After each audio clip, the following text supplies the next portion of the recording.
We're back and we're making a drunken chicken dinner.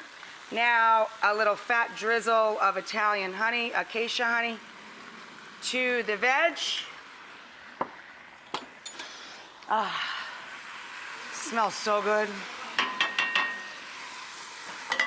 Your quarters go back in with all of their juices. And it gets drunk.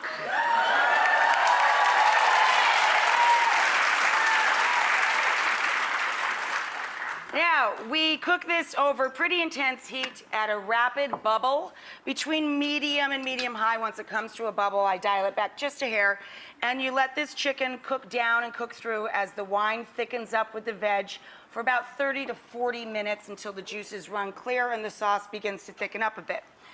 I mean, that's it, and it's delicious. I love it with polenta or with garlicky, creamy mashed potato. So the potatoes, remember, cold potatoes, like shapes and sizes, cold water. Bring it up to a boil with the lid on. Lid off. Add copious amounts of salt to flavor the potato. And we added some crushed garlic down in there. This is a food meal. I grew up in an Italian-American family, so we have these. You can just mash these potatoes, of course, with your potato masher down in your hot liquids. I like to make the fluffy potatoes, you know, when you want more of that whipped potato kind of a flavor, with a food mill for a fine mash. In the pan, we already have our melted butter and warm milk, or half and half. A little bit of fresh grated nutmeg. A little bit of salt.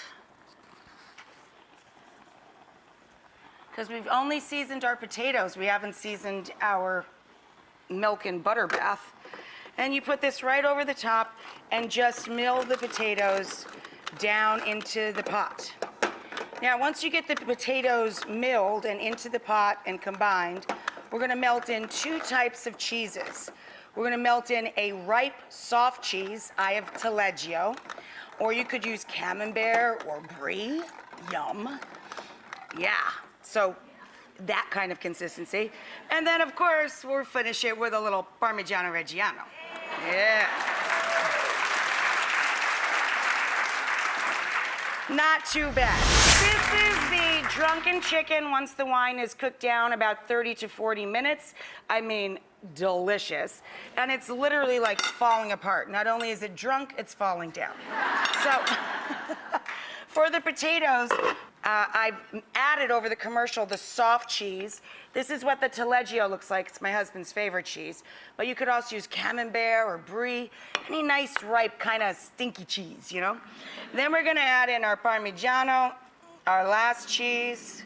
Now, when you're holding mashed potatoes on Thanksgiving, say, or during some of the big holiday meals, and you want to keep them just perfect, you make them a hot tub.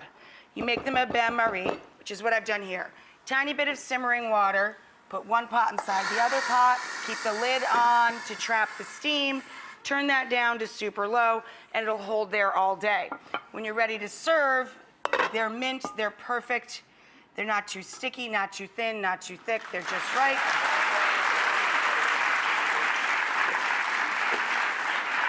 And then you take your chicken and the juices. I know. It's ridiculous, but guess what? You know what?